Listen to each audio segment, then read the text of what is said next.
दौरान परवाज नशे में धुत मुसाफिर ने बाकी मुसाफिरों की जान खतरे में डाल दी। भारत में इंदौर से हैदराबाद जाने वाली परवाज में सवार नशे में धुत मुसाफिर ने तैयारे में ऐसी खौफनाक हरकत की जिससे दीगर मुसाफिरों की जान हलक में आ गई। अंदरूने मुल्क चलने वाली एक परवाज में 29 साला मुसाफिर भी सवार हुआ जो भंग के नशे में धुत था। तैयारे के टेक ऑफ करने के बाद मुसाफिर ने अजीबोगरीब हरकत शुरू कर दी, जिसके बाद तैयारे के अमले ने उसे दूसरी नशिस्त पर बिठा दिया। लेकिन कुछ देर बाद वो अपने दोस्तों के साथ बैठने पर इसरार करने लगा।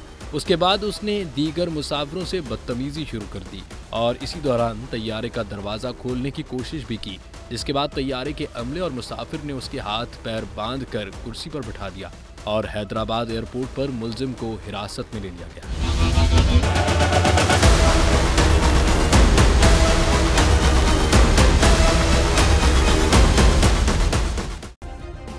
सब्सक्राइब करें और बेल दबाएं ताकि कोई खबर रह न जाए।